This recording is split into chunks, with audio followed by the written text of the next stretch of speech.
COVID. Bruh, it kinda sucked for everyone. I think I, like a lot of people, put on an extra few quarter pounders. So, after lockdown ended, I wanted to get my body back from the Big Mac. So what's the first thing you do? Join a gym. Game? What's a game? Luckily, I had friends who wanted to join with me, so I was more than happy to tag along with them. By God, was it good to get back out and active after being a hermit for a year. What's the next thing people think of after exercise? Healthy eating habits. Conveniently, there was a very nice and trendy smoothie place, just a hop, skip and a jump from the gym. So damn convenient, eh? Not only was the place convenient, but it was cheap as too. A nice big old glass of iced tea, a smoothie, and this whack little shot of cactus juice, all for the price of one of those drinks anywhere else. What a deal. On top of that, for your first time having the stuff, it was half price. Now who on the planet would say no to that? Even the Donald would want in on that kind of deal. The best deal in the history of trade deals. So of course, me and my friends got down to the business of drinking all these bargain health foods. What can I say? The place had good vibes, a very trendy fit out, and very friendly customers and staff. Almost too friendly. Kinda sus. Anyway, after we shout them out on social media, as you do to get a little bit of an extra discount, we are on our way, feeling happy and healthy at the same time. Legit, what more could you ask for? With the great experience I had the day before, I had to go back. So again, after a workout, I head into this new little beast store and grab myself one of their bargain health smoothies. A few days pass and I'm in the rhythm, getting into a nice little routine. First the gym, then down to the smoothie bar for a drink, go home, rinse, fortnight, repeat. After a handful of days of this, the owner of the store started chatting to me on Facebook. They were very friendly and were also very interested in me continuing on my weight loss journey. Hey, this is getting better and better. Damn, convenient location, cheap products, friendly community, staff that actually take an interest in your health. This is getting almost too good to be true. Well, it turns out it was. So after a while, I noticed that more and more people in the gym were getting into the vibe of this smoothie place, with some even recommending it to others during workout. I realized too that the place, although some had been saying they'd been going there for years, had only been open for a few months. The more I went, the more it felt a bit off. If you've ever seen the movie Hot Fuzz, you'll know what I'm talking about. There was definitely the feeling that someone was about to chant Bonum commune communitatis. Bonum commune communitatis. So the more I went, the more I felt this place felt eerily like a cult.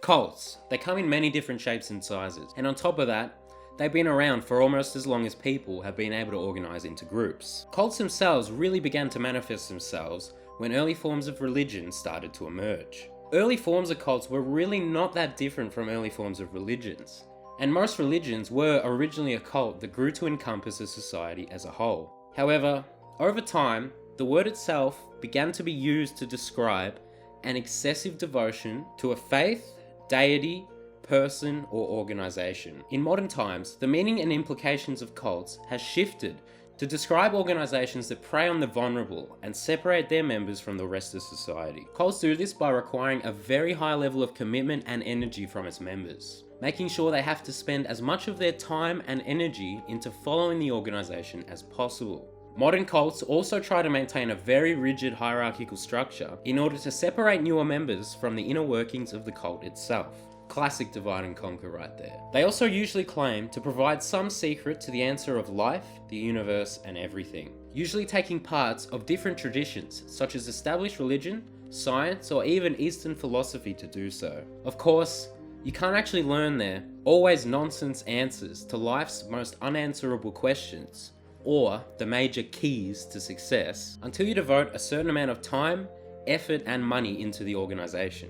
Getting the cult's own stupid answers to things can cost people everything. Someone like good old L. Ron Hubbard, for example, the founder of Scientology, played on all of these things to a T. As a pretentious fraud who was horrible at most things he did, Hubbard started to write some stinky sci-fi books, which did gain some popularity. He used his notoriety to release a book called Dianetics, which claimed to revolutionize self-help. Of course, it was mostly nonsense, and just aped some basic psychotherapy techniques to hook people in. Elrond, though, was known to be very charismatic, and gained quite the personal following of the vulnerable, people who were devoted to him because they thought he had the answers. The greedy bastard used the trust of his admirers, as well as some classic cult techniques, to create an isolated, ignorant, tired, and extremely devoted group of worshippers for him to control and use for his own financial gain. If you've ever heard of the Sea Org, it was basically an organisation set up by Hubbard himself to have his own set of personal slaves to use when he was kicked out of the United States and Britain, and had to live out on the ocean in his giant yacht called the Freewinds. The recruitment scheme of most cults functions by targeting those deemed vulnerable to exploitation. This usually means targeting people who either don't have a decent support network, those who are new to a country or location, and also those who have underwent loss of some kind and are seeking some sort of answer. Scientology is famous for having a plethora of well-known actors within their ranks, including the likes of Jason Lee, that guy from the Chipmunks movies, Elvis! John Travolta, and of course, the lovable Tom Cruise. Have you ever felt this way? A lot of people within the entertainment industry make perfect candidates for cult targeting, as it is well known that the industry can be brutal. Many actors try to seek career help and personal fulfillment in any way they can. It's a win-win situation for Hubbard and his boys, as these actors are usually full of cash, vulnerable, and carry a large following or admiration from the general public themselves. Like any successful method of manipulation, cults play the long game. Typically, a cult will begin by offering people basic, and sometimes helpful, advice and support to generate trust in the individual. This can come in many forms, from supposed financial advice, health-related promises, answers to life's most complicated questions that even the best and brightest of us haven't figured out yet. And in the case of the Hubbard racket, basic self-help and mental health therapy, which over time they can use to pressure a recruit to distance themselves from anyone not in the know. This can include the member's friends, local community, co-workers, and even in some cases, the member's own family. Once a member has been established as one of them, it can be extremely hard and painful for one to leave the cult that encompasses much of their lives. Many cults, inadvertently or not, play on basic human psychology to manipulate its members, withholding keys to success until they have devoted more of their time and money into the organization, and playing on the basic human tendency to follow orders in order to get their members to bend over backwards for the greater good. Once in a cult, one may find that the friendly facade gives way to a strict social hierarchy, with those above able to control those below, going up layer by layer to the upper echelons of leadership, and then to the leader themselves. Mobility between layers is usually hindered, making a new recruit's journey to climb the ladder and gain the changes in their lives they are seeking nigh impossible, unless they are willing to give away everything. What did it cost? Everything. This of course means that once a member has climbed a certain distance and discovers the supposed answers that the organisation claimed to hold, they are unlikely or even unwilling to leave, even if the answers themselves are utter swill, due to the immense investment that the member has made into the cult up until that point. Now this is all well and good, but what makes cults so harmful? Well, other than the financial, physical, and mental stress that an organisation can put on its members, cults have the tendency to take a dark turn and end up intentionally killing their own members.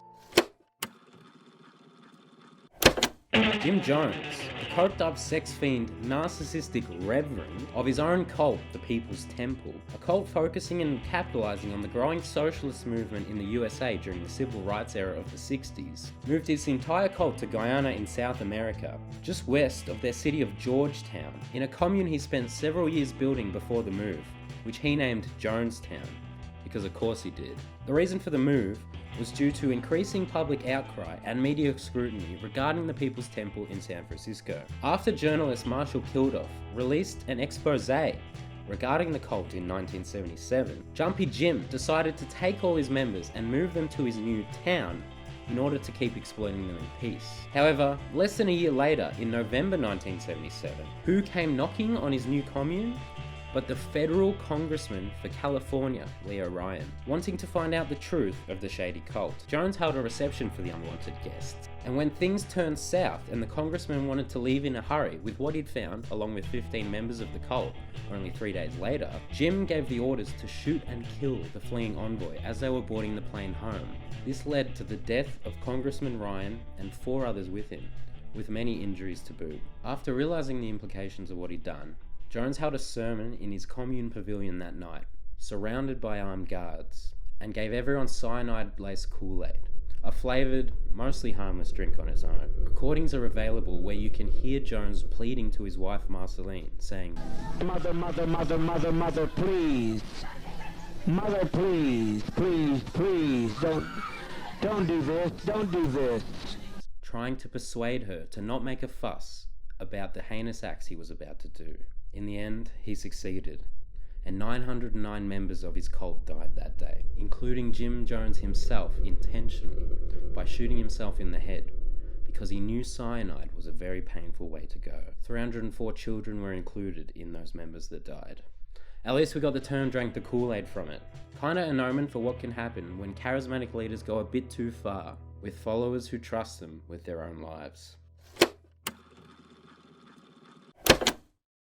So this smoothie place and the structures behind it involved a cult? Well, it certainly gave off the vibes, and had quite a few of the telltale signs, including charismatic leaders, answers to problems I faced, namely health and weight loss, and an unusually friendly sense of community. But it's a shop. Surely an established business can't be a front for a wicked cult, right? Well, not quite. As the days went by, I was invited to a special exclusive evening for very important people, along with everyone else in the gym, with free drinks and food, so of course I went. As they say, never turn down a free meal. It was there that a free 3-day trial was proposed to me, where the challenge was that whoever lost the most weight within those 3 days would win a prize. That prize?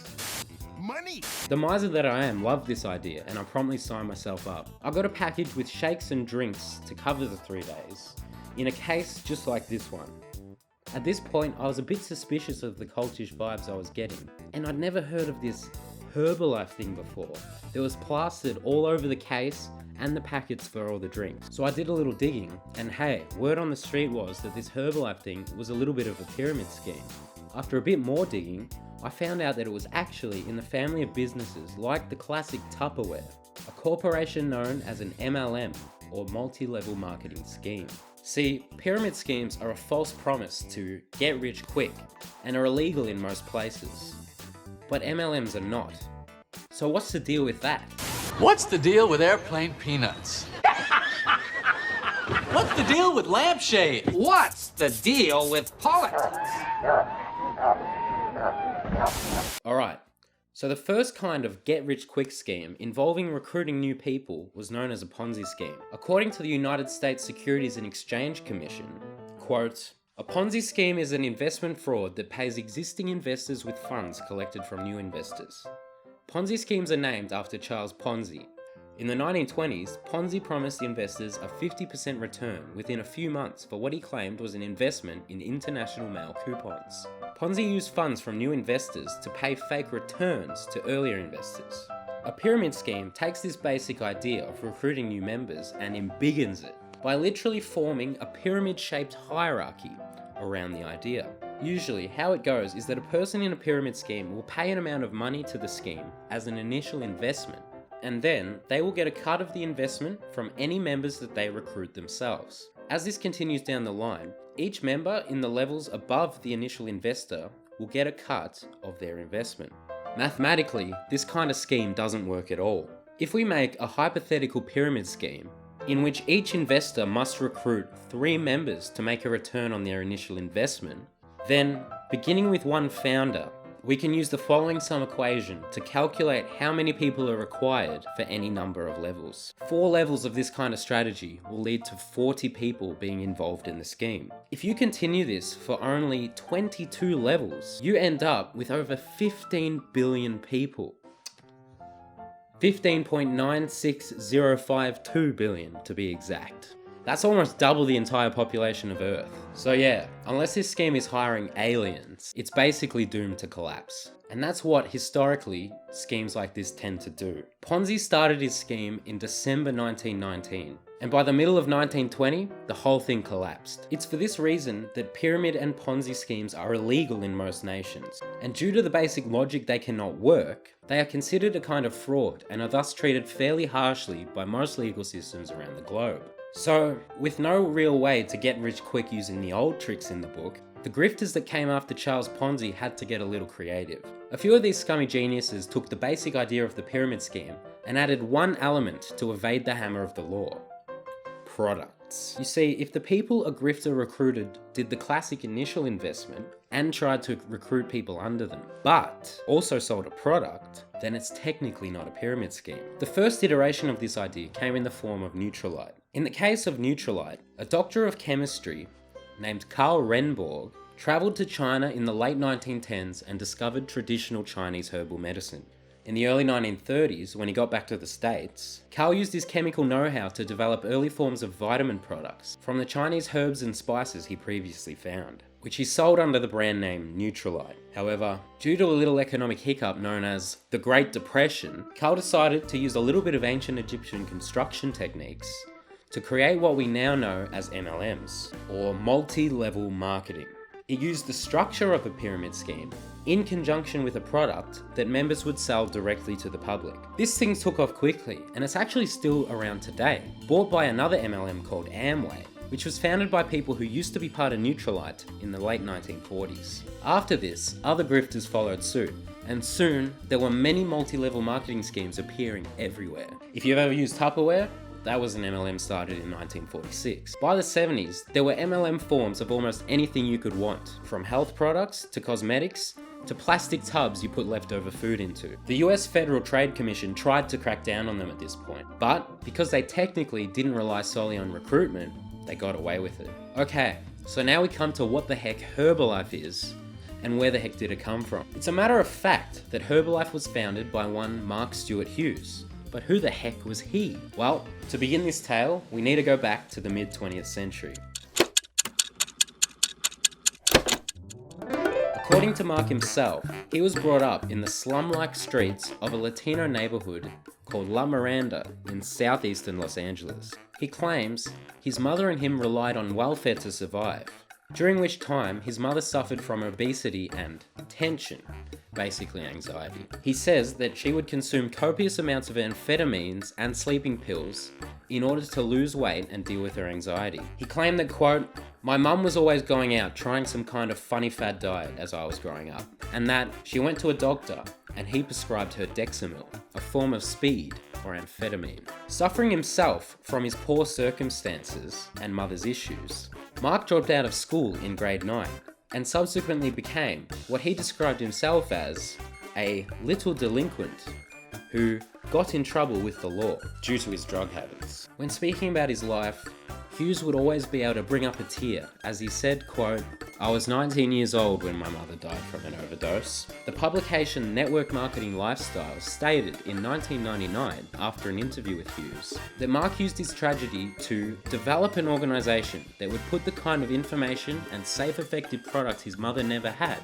into the hands of millions. Hughes would then go on to start Herbalife a few years later in 1980 at the age of 24, and he went on to live happily ever after.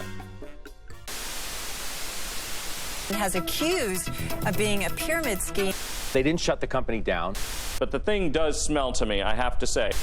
Is the pyramid's nature of the business opportunity that they're selling. It's a multi-level distributor. Now that all comes from the horse's mouth, and even Wikipedia. In numerous accounts and speeches, Hughes would use that story to gain sympathy from his audience, giving a kind of rags to riches vibe to his Herbalife sales pitches. However, the reality of his childhood is very different. It is true that Hughes spent the first few years of his life in La Miranda, but it wasn't in the slums. In fact, it was in a newly built suburban development surrounded by groves of citrus and full of mainly upper middle class white people.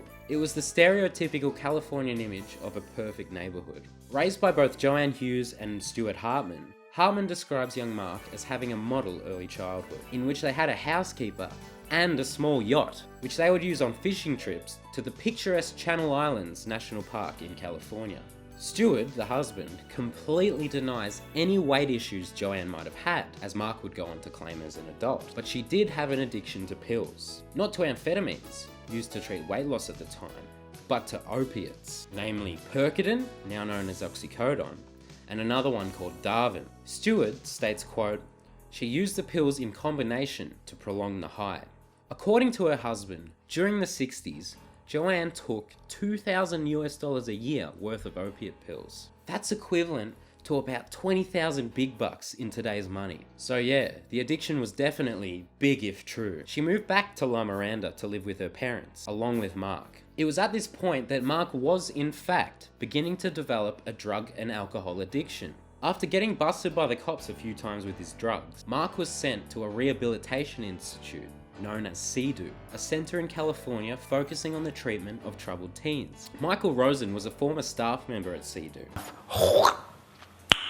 Nice. Who describes the place as an institution that was, quote, building character by instilling a strong work ethic. CIDU did this by doing programs such as fundraising, where students would sell raffle tickets door to door in upscale neighborhoods in order to make money for the private institution. A friend of Mark's would later state that, quote, his big goal is he always wanted to be rich. So when Mark learned that he could keep 5% of any funds he raised, he took up fundraising. Dressed in a suit, Mark would go door to door, selling hundreds of tickets around Los Angeles. Hell, he even got corporate donations along with a $500 check from then Governor Ronald Reagan.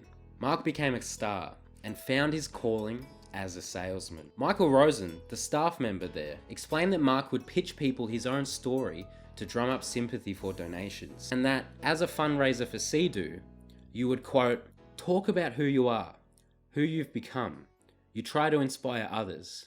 It would be no different at CIDU or Herbalife. Mark stayed on at CIDU as a staff member after graduation, and it was while working there at 19, April 27th, 1975, that his mother did in fact overdose on drugs, taking several bottles of prescription pills. The toxicology report after her death showed that she had taken a lethal dose of the opioid Darvin, one of her old faves. So it turns out the whole story about why he started Herbalife is all nonsense. His mum was never obese, nor did she seek out bad ways to lose weight. Now that we've cleared up a bit of his actual upbringing, we can get to how he went from a salesman raising funds for a youth rehab facility to one of the biggest names in MLM history. About a year after his mother's death, in 1976, Hughes became part of a pre-established MLM himself, selling diet products known as Slender Now for a company called Saveforth Laboratories. There, he quickly became one of their top 100 sellers. That scheme though collapsed in 1979, and so Mark went to another weight loss oriented MLM known as Golden Youth, but that one went under too, as MLMs tend to do. So now that he had a couple MLM gigs under his belt, Mark thought it was mighty time to start up his own little operation. In February 1980, he decided to base his new MLM on combining Eastern herbal medicine philosophy, sound familiar, with Western vitamin and mineral tech. And along with Richard Marconi, a manufacturing contact he had from Slender Now, he started the myth, the legend, Herbalife. The business used textbook MLM tactics, directly selling products door to door in upscale neighborhoods, along with a 100% satisfaction guaranteed or your money back promise, unless you bought it to distribute, in which case it was not refundable, but 25% cheaper to obtain. He put in incentives to recruit new people underneath distributors, like sales commissions, and encouraged new recruits to build their own network of dealers underneath themselves, as he didn't have to stress about any overhead or paying any of his distributors an actual wage. It took off, and in 1985, it became, according to Inc. magazine, the fastest growing company in America, going from $386,000 in sales to $423 million in just 5 years. In 1986, Herbalife became Herbalife International and became a publicly traded company on the NASDAQ. A business big enough that it could be listed on the NASDAQ goes belly up. By the late 80s, the company spanned the globe, with operations in Japan, New Zealand, Israel, and Spain. Less than 10 years later, Herbalife could be found in 32 countries around the world. Things were not all smooth sailing, however, as Herbalife got into trouble quite a few times with the law during its history. First, in 1982, it received complaints from the FDA, the US government body responsible for the regulation of food and drugs, about claims the MLM made about some of its products, as well as some of its stuff containing toxic substances, such as mandrakes, Pull it sharply out of the pot. and not the screaming kind, and poke root. They had to change their claims and the ingredients within their products in order to meet standards and avoid fines. Even today, Herbalife products have been linked to liver damage. In 1984, the Department of Justice in Canada filed criminal charges for misleading customers in advertisements. In 1985, Herbalife was sued by the California Attorney General, the biggest lawyer in the Cali business, for making outlandish claims about the positive effects of Herbalife products. They got away with it too. Yes, might have gotten away with it too. If it wasn't for these blasted kids and their dogs. And only paid $850,000. Remember, they made close to $500 million that year in revenue. However, it did bite them when they went public, and in that year they reported a loss of 3 million buckaroos. The trouble with the law didn't stop there, and in 2012, then hedge fund manager Bill Ackman claimed that Herbalife was in fact a pyramid scheme, when not many people even knew it was shady. Ackman put in $1 billion bet that Herbalife was bound to bust. 2 years later, the MLM was subsequently investigated by the Federal Trade Commission of the United States and the US state of Illinois. 2 years later, Herbalife settled the case, agreeing to pay $200 million in a settlement with its distributors. They agreed to change its business model too, but don't worry, there's still an MLM. They survived though, so old Bill lost his billion. In November 2019, the Department of Justice of the USA accused a couple former executive officers of Herbalife of bribing Chinese government officials in order to get licenses to do direct sales in the People's Republic. Remember that hypothetical pyramid scheme I made earlier? Well, that's actually a current recommendation used by Herbalife to explain how recruiters can make a buck. Due to the huge triangular structure and the way commissions work within the organization, the way revenue is shared actually resembles a funnel, with 88% of rewards being siphoned to only the top 1% of distributors. In fact, the bottom 93% of distributors, most of the people involved, earn nothing on their initial investments and hard work, with many distributors even losing money and going into significant debt due to the high amount of initial investment into products and seminars that the company requires, or progress through the levels of the company to supervisor or higher. These harsh and illogical business practices result in a turnover rate of 90% of distributors a year. That's one distributor every 17 seconds. No wonder they're trying to recruit so many people. So all in all, you could say it's kinda shady. Kinda sus. As for the founder himself, Mark Hughes, with the success of his little triangular empire, he became a multi-millionaire before he turned 30, changing up his drip to look basically like a West Coast Donald Trump. He wore a lot of gold, a lot of fake tan, expensive suits, he drove around multiple Rolls Royces, and he also bought multiple mansions too, including one in Bel Air he bought from the coward of the county himself, Kenny Rogers. The coward of the county. He had the charisma and cult of personality of a Trump-like figure too. In a 1985 Senate hearing regarding his company's bogus claims, after the hearing brought up a panel of nutrition experts to criticize his company's claims, he quipped, "If they're such experts in weight loss, why are they so fat?" Not only did he have the charisma, but he had a fabricated, perfectly rehearsed, rags to riches story to boot in order to inspire people. One Herbalife distributor said, quote, "Against all odds, he made it big. It was one of the things that drew people to him. He turned his life around. Maybe we could do it too." The West Side Donald, Mr. Mark Hughes, went through 4 wives, all models from different parts of the world, including former Santa Monica Catherine Whiting, who he divorced, former Swedish pageant queen Angela Mack, who again he divorced, former Miss Hawaiian Tropics Susan Schroeder, who in 1997 he divorced after she started to question him about his past. A couple years later in 99, Hughes married another Miss Hawaiian Tropics beauty queen named Darcy Lapierre. This one, however, he wouldn't divorce, but only because he died on May 21st, 2000, at only 40 years old. Hughes had thrown a party the night before his death for his grandmother, Hazel Hughes, in his massive, record-setting, 71-acre beachfront Malibu mansion protected by gates, cameras, and 24/7 security guards. His new wife found him the next morning as she entered the master bedroom, in only a t-shirt and budgie smugglers, with his back facing her, dead on their bed. After she called the guards, they unsuccessfully tried to revive him with CPR. The LA coroner concluded he died from a lethal combination of alcohol and a strong antidepressant and sleeping aid known as doxepin. I guess he went back to his roots one last time.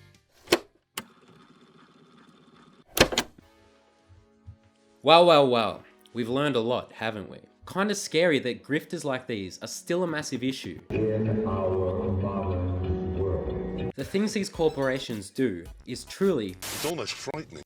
It's not just the place near my gym either. So-called smoothie or nutrition bars are cropping up all over my city. Personally, I believe these places have recently started to crop up so quickly in order to capitalize on all the people now trying to get fit after the pandemic. If we want to get rid of them, our work's really damn cut out for us. But it's still doable. Look, honestly, with shady organizations like these, it's kinda like whack-a-mole. You can hammer them as much as you want, but unless we really educate people on how these companies operate and why they don't work, they're gonna be here to stay. They're like a virus in the way they go through communities and use up people. Always be wary of a company that offers you a job opportunity, but requires investment of your own money in order to get anywhere. On the bright side, you can always do your own part and not support the nefarious. In the end, I blocked that smoothie joint and the people harassing me, and made sure I told all my mates to steer clear, even if the deal is better than beer. We found a nice, legit, local smoothie place, a family-run shop, that while maybe not a deal to write a book about,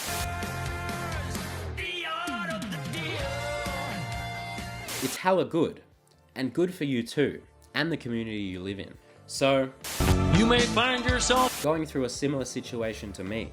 The best thing you can do is cut them off before they cut you. This is Will from Octothorp. Have a smooth one out there.